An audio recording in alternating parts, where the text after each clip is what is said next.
New coders today face a really unique problem. There's actually too much information out there. Here's the interesting thing. If there's so much knowledge out there that you could learn almost anything for free, then why would anybody need to go to a college or a coding boot camp at all? It's a great question, Brian. The reality is that people have always been able to learn anything. It's just that now with the internet, it's become easier. But then because it's become easier, there's also too much information. So now you have another problem. How do you figure out what not to do? Because when you have only so much time, the really important thing is figuring out what's not useful, what I call the minimum effective dose. Most people look at the coding job listings and they try and learn all those overwhelming technologies, right? But when I work with my students, I'm like, how do we figure out which 80% we can throw out the window, which 20% is going to get us all the way there? And that's really what a good program will do for you. It's the same principle as, hey, every place is walking distance if you have the time. But the reason we still rent an Uber is because we want to save the time and we're willing to give up a little bit of money to get there faster, to get the door-to-door service, to not have to think about anything, and to have the convenience and reassurance that we're going to get there no matter what. That's why these things exist. Yeah, 100%. I'd say if you're watching this and you're 18 years old, just go the traditional route and get a 4-year degree. If you're not, you're going to need a totally different way to approach this. If you have kids, a job, life, other things that are competing for your time, you're going to need a different way, unless you just have an abundance of time. In that case, feel free to take whatever route you want, and eventually you may get to that destination. Who knows? Who knows? But I'll tell you what, unless you're learning faster than the market changes, if you're doing it in your own, you're probably not going to overtake the market because you're guessing most of the way. And that's why more than 85% of the people who learn to code quit after about 3 months. And the few that do survive, the 15% that do go beyond that, less than 1% of them are actually going to get a coding job.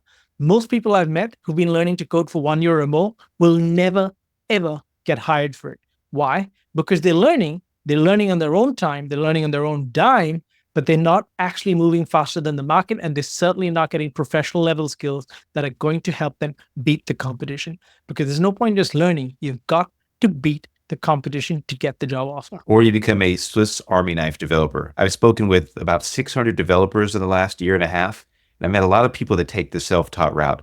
They are a vocal crowd. So you'll see them online, and they'll often profess the self-taught route word. Why go do this? The majority, though, the 99% that I've talked to, are one, not employed, two, have become Swiss Army knife developers in a vicious learning hamster wheel, where they're learning Python, then JavaScript, then C#, then Java, and picking and choosing all these technologies that they barely know and wonder why at the end of it, they can't get hired. And it's really painful to see that. It is so painful. In fact, I've because as part of my role, I get to travel and teach a lot. I've actually not met that many in-person self-taught developers who are actually employed. Because I go to events, developer conferences, thousands of people. Maybe I'll meet 15 that are self-taught. That's not a big number. That's a really good point. Yeah, I think a lot of people say they're self-taught, which could mean a lot of different things. I used to say I was self-taught. It's not really accurate. I went to a coding boot camp. So in some respect, we're all quote unquote self-taught. Exactly. And so look, for those of you who are really, really interested in becoming a professional programmer, not just learning to code, you want to be a professional, this video is for you. Hey, Brian, how are you? Hey, I'm all right, man. How are you doing? I am very good. I'm very good. So I guess today we're going to tell all the people who've signed in what exactly the new Inner Circle program is all about, right? Let's get to it. All right. So let's start with Parsity, because we're coming together to combine forces to produce a super offer. So tell us about Parsity, and then I'll talk a little bit about Future Coders. Yeah, absolutely. So Parsity is an online coding school. I kind of don't like the word boot camp, but for all intents and purposes, it's operated as a boot camp for the last few years. Went from an in-person school to a totally online program. And since then, we've taught over 100 people to become software developers with a full stack curriculum, getting them into different software engineering positions. Perfect. And Brian, tell us a little bit about yourself. You're a career changer. You didn't start out at computer science school. You changed in your 30s to be an engineer, right? That's correct. Yeah. Had a pretty shady past, which you can listen to on the Develop Yourself podcast, be really interested in learning more about that. But suffice to say, I had a very non-traditional path into software engineering. I'm still a software engineer. I love this profession. I saw this program as a great way for people that were career changers, that are career changers, that want to get into software. in an approach that works for people that have families and are working and can't just like quit everything they're doing to go to a boot camp. So that's what Yeah. led me to Parsity. And then learning what you've done led me to say, you know what? I think we can have even better offer, better results if we combine what we're doing with each other. Absolutely. And the world's changed. I remember when I went to a boot camp 2018 and I quit after the first week, and it was a top rated boot camp. And I was a 37-year-old lawyer at that point in time, never been to code school, never written a line of code. And I quit the boot camp because I was like, I don't think this is actually going to help me change career. Learn to code? Yeah. Change career? Completely different ballgame. I've been on the hiring side for years now. It's not just about knowing the technical stuff. And so when I built the Future Coders in a Circle program, which I'm now combining with you in Parsity, it was always about personalizing the education, because no two people have the same starting point, and very rarely do they have the same goals, right? So we can't give them a one size fits all solution. Not anymore. It was okay in 2012. It's not okay today in For 2020. sure. So that's why we're coming together. And that's why Brian and I truly believe that this combined super offer is the best of all worlds. You get the structure and the accountability, but you also get the individualization and the personalization. And as far as my story is concerned, like I said, I was a 37-year-old lawyer, switched to code, and ended up being in Google less than a year later, right, as a software engineer. And today, It's an amazing story. it is a fun story. It wasn't easy. It wasn't easy. And I'll tell you what, I lost 5 years, half a decade, Brian, listening to all the BS out there on social media, right? So once I tuned all that out, I got the proverbial SHIT together and really got stuck with a good plan that was personalized to me. In 8 months, I had 4 offers. So That's everything's easy when amazing. you know how, right? And that's what you and I do. And that's why we're bringing it together. So let's talk about what's changed since the traditional boot camp started in 2012. What's changed in the last 10 years? Yeah. One is that it's gotten increasingly more difficult to get that first role. When it used to be sufficient to just know something like React or Angular, or essentially be kind of a front end generalist dev that knows this really high layer above software and coding principles. You didn't have to really learn first principles or the art of software engineering and computer science fundamentals. You could get away with learning this very, very top layer, this abstraction, and getting a job. And unfortunately, that's just not the case now.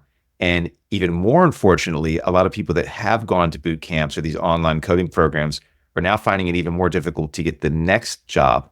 So we need a different approach. And also, as the market becomes more local specific and remote jobs are not just like abundant like they were. And the first job is likely going to be in an office sitting in a chair. Your next job will be remote, but that first job will be local, and you need to know your local market. There's not a one size fits all approach anymore.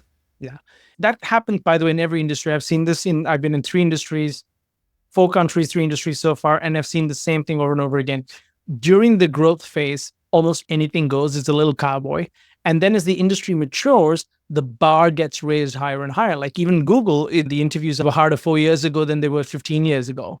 And they keep getting higher and higher. And so what I learned on the inside as well when I was at Google is that the interviewer standard also has to raise to keep up with the market. And so interviews have a harder and harder time.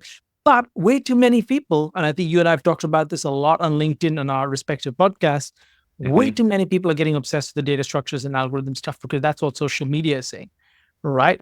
It's actually not that important. It's really not that important for the vast majority of jobs. It could be, but there's only one way to find out, which is to do the right research, which is why we personalize our coaching plans, right? And I've been doing this now for a couple of years. I've had about 40% of my students in the last year be ex-bootcamp. And I'm talking about the big bootcamp guys. I won't name them, but I'm going to name them. I've had people from Flatiron, Hack Reactor, Triple 10. I've had them all come to my program, right? No shade on them, but sure. people sometimes choose the wrong product. Heck, I've chosen the wrong product 100 times in my life and then realized, okay, it's not quite right for me and I have to get a new one. I did this recently with a bicycle. I've done this with cars. I've done this with your hiking jackets. You buy the wrong thing and then you realize it's not quite the right thing. It's not what you wanted. So what is it that we're going to do differently? Right? What is our plan that we're going to do differently from what any other bootcamp has ever done, what any other college has ever done? What are we doing differently? This is high customization, high touch, and really, honestly, the thing that people are often lacking when it comes to any bootcamp or program, you need a different path for career changes, and you need something custom that also includes a human element. It can't be, here's a curriculum, follow this. If it was as easy to get a tech job as just learning the right technology, almost like some sort of secret spell, we'd have a lot more people hired. The reality is you're going to differ than the person that's in Indiana versus California versus Canada versus the UK. So your goals and aspirations need a different approach instead of just a one size fits all model, Totally true. which is something that you've done. So you probably can speak more intelligently to this because that's exactly what you've done and why we wanted to partner. Absolutely, man. And again, I got that insight that no two people can work with the same plan after I'd done my MBA. And I realized different people had different results. It was the same thing when I did law school 25 years ago. They all had the same curriculum, but we got wildly different results. And my big question is why? And it comes down to the individual. And the Future Coders Inner Circle program, what we're going to do together is really start with the student. Now, why is that actually quite different? Well, unlike most of the traditional boot camps who are incentivized to have more and more students and try to operate at scale, we're trying to do the opposite. We don't want to work with a lot of people. Correct. We want to work with fewer people for a long period of time and give them the personalized attention they need because hard stuff takes time. Like there's no getting around from it. I don't care what the marketing says. I don't care what expectation some social media influencer and YouTuber said. The reality is getting professional grade skills is quite simply, getting into the NBA is not just about learning how to dribble the ball and shoot some hoops. You have to get professional grade skills. And most traditional curriculums focus on the literacy, getting to know how to dribble the ball and shoot some hoops, but never, ever really taking you all the way to the pro leagues. And that's what we're here to do because no one wants to learn to code. People want to get employed as a coder. And there's a big difference between learning to code and getting employed. And we're trying to bridge that gap. Absolutely. And you said this a few times, a really good analogy. Learning to code is the ticket to the dance. That really stuck with me. And I'm not trying to trivialize, we're not trying to trivialize the difficulty of learning to code. It's hard. There's no getting around that it's difficult. But learning how to get hired and present yourself as a software engineer when you're changing careers is a much more difficult and nebulous task. Of course. And you have to see this from the hiring manager's point of view because they've got so many alternatives who are computer science educated, real world experience in a software company, being paid for. They're not risky the way somebody who's a career changer is. I mean, that's exactly the challenge I faced when I was 38. The question is, sure, you know how to code, but you've never coded professionally before. And we've got 300 applicants who have. Why you? And if you don't know how to answer that question, you're not going to get the offer. And here's the thing, between learning to code and being able to answer that question effectively, there are 6 to 7 steps. I've covered this in my podcast, the 7 stages of career change. And most people focus on stage 2, which is learning to code, and forget all the other stuff after that, which is also why so many bootcamp graduates end up coming to me because all those other pieces need to be filled in. It's a big puzzle and you can't fill it with just one piece. So this is what I'm excited about working with you, Brian, because I think there's going to be so much individualized service we can do. And I'm very passionate about this because I was raised by a single mom, and the only reason I've been able to achieve these things in my life is because I had a good education. Like, I'm serious.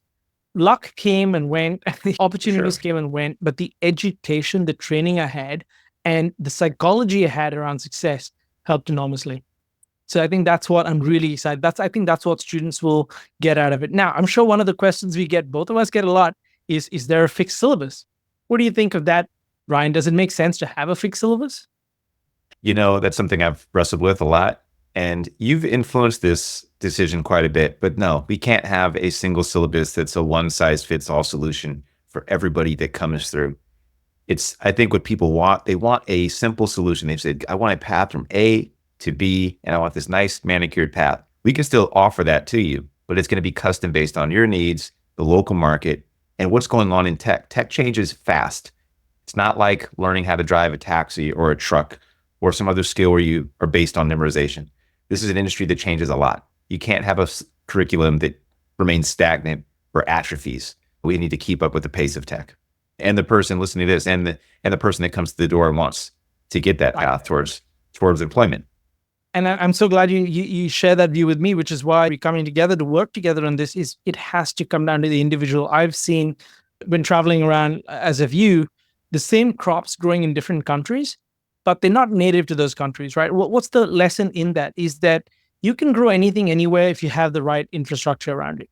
Similarly, you can learn anything you need to succeed in any given market if you have the right plan and infrastructure around you. But it's different. It's different for everybody. It depends on their weather, on their local climate, on their context, their target market. And we have to personalize that. So if we give people a fixed syllabus, all we're doing is making it easy for us to give them something. We're making it operationally easy for us by fixing the syllabus. But by customizing it, we're increasing the likelihood of success for the student, even though it's much harder for us to tailor that to people, which is why we can't have too many people. So it's about, Exactly. right? Our incentives are now aligning with the students, which I think historically has been the problem with education, is because they're always trying to raise funding and try to be ultra mega big and stuff. They've got other incentives, not just focus on the students. Our incentive is pretty much the student, and for us to be sustainable on this, because we already have comfortable jobs, right? That's not the issue. And think about this. Most boot camps that started off have now been bought. So all the really good ones that were out there have been bought up by these mega corporations, which have really diminished the value of them and given this like McDonald's fast food approach to learning something really, really tough. Exactly. I mean, there were always businesses built for exit and sale. And there's nothing wrong with people wanting to exit their businesses. I get that things could change. But I feel that those were cultivated in Silicon Valley with that intention in mind, is get it big, have a certain number of students, have so many millions of dollars in revenue, and then sell it. And it's never been about transforming the lives of the students, which I believe very strongly, because tech transformed my life. Frankly, I think it saved my life in my late 30s, and Yeah, it me is too. news. Yeah. So this is a personal story for us because we've actually done the career change. We are the career changers teaching the other people. In the bootcamp that I went to, for example, and I know Parsity is different, but the other bigger ones that are out there, they have students who haven't got roles teaching the new students, right? That's how they sort of fill up their numbers a little bit. And Yeah. they're not necessarily career changers. You and I are career changers. Like, we've lived this, we've gone through the difficulty of trying to convince other people to give us a job in a new market. And it's really not an easy thing to do. So that's why you and I are coming together. Here's another question for you. Who's this program not for? Because I think a lot of people feel that they should just try to learn to code, but who are the kind of people we would encourage not to join our programs? I think anybody that's looking for a get rich quick scheme is in the wrong boat. This is probably the slowest get rich quick scheme you can learn. This is for people that understand this is a commitment, that there's a big payoff at the end of this, meaning a fulfilling job, something you like doing. And this is also for people that probably have done a little bit of coding on their own. If you haven't coded a line of code, if you haven't written a line of HTML or CSS or dabbled in some JavaScript, you probably should do that to make sure this is something you actually can see yourself doing for 8 hours a day, 5 days a week, for up to 40 years of your life or more, depending on where you're starting from. I find a lot of joy in this. I know you do too, but that's why it's such a fun profession. I think there's something like 3/4 of all software engineers also write code as a hobby and as a profession. So you should make sure you like this a little bit and that you're in it for more than just the money. We realize, of course, that money and upward trajectory and the options that coding and software give you are a lot of the reasons people want to get into this profession. But if it's the only reason, you're probably not going to make it very far. No, and frankly, if that's the only reason, I will give you a couple of other ideas that you can do faster and probably have higher odds of success. You don't Right. need to do the software engineering. If it's just for the money, there are other professions. I think I posted on LinkedIn the other day, but I can't remember which restaurant it was, but their floor managers earn $140,000, which is a lot of money for being a manager at a fast food restaurant, right? So I think Oh, there's a yeah. much easier way, and you don't need a ton of skill for that. You certainly don't need how to learn to code. And the other thing I would say is, for people who, if you're not sure what you want to do, that's okay.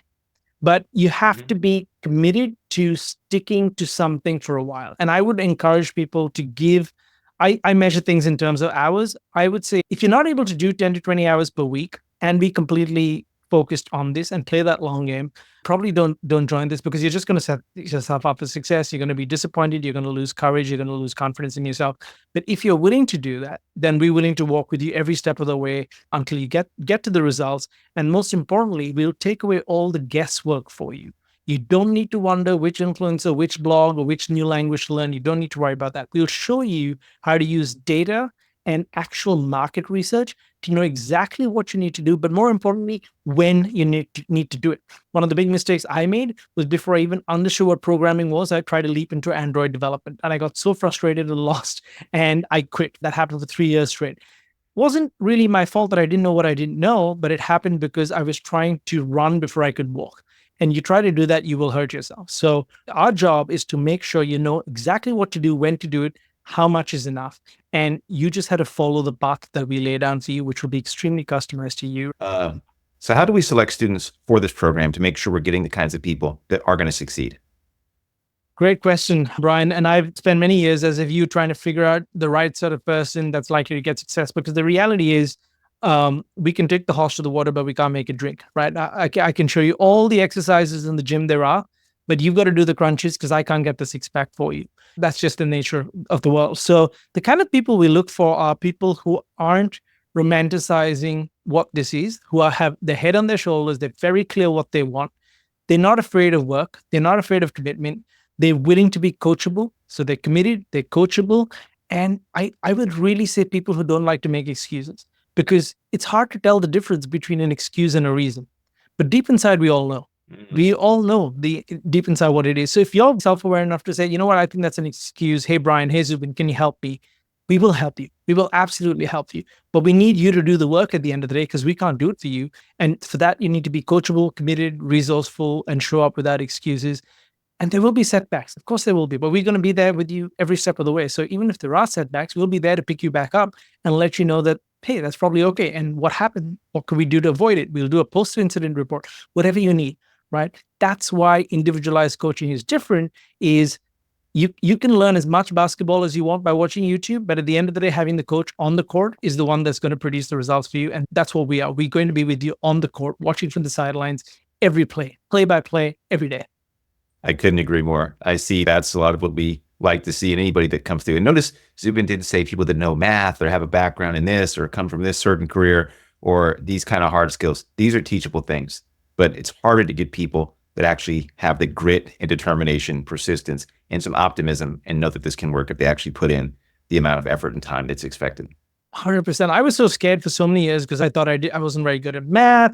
I thought I couldn't understand any of these things I saw on the screen. But here's the truth. If you look at how a baby learns to walk, you'd be justified in thinking, God, that baby's never going to learn to walk. It's just so uncoordinated, right? But with enough time, every baby will learn to walk. And that's the mindset we need to have is it's not today, but tomorrow or the day after, it's going to happen because other people have done it. You just got to have that growth mindset and know that it is totally learnable, as Brian said, 100%. So Brian, what are the next steps for the audience? I guess they're watching this video. What should they be doing now? If you're interested, the first thing we want to do is to meet you. So what you really need to do is book a call, schedule some time with us to talk. This is not a sales call. This is for us to learn more about you, see if you're a good fit, see if we're a good fit, learn more about the program and you, what you want, what you're looking for, and see where we should go from there. Wonderful. And I should call out, Brian, that my habit has been to be very upfront with people who do call and spend time with them on the call, figuring out, hey, is this even the right thing for you? So we don't want to pretend that we can help you if we don't believe we can. We will tell you straight up, hey, this may not be the right thing for you, right? Because our job as coaches is to make sure you either quit really early or quit not at all. We don't want you quitting in the middle where it's horrible. Okay, you're just going to lose face, you're going to lose confidence, there's no point, and you're going to lose time. So we will work with you to find out if this is the right thing for you. And if it's not, we promise we will tell you the truth that it's not. And if it's the right thing, we'll invite you in. So that's the next steps. There should be a button at the bottom of the screen where you can click to actually book your time with us. And Brian, I know you're all over social media, but tell people where they can find out more about you, and then I'll tell people where they can find out more about me. Best place to find me is on LinkedIn at linkedin.com/in/Brian Jenney, BrianJenney. Wonderful. And the same thing for me. I'm also on LinkedIn. If you look up Brian, you'll probably have me suggested alongside him because he and I riff off each other a lot on LinkedIn. But I'm the same, linkedin.com/in/ZUBINPRATAP. So there you go. That's how you reach out to us. But if you want to speak to us directly, hit that button and schedule a call with us, and we'll see you there.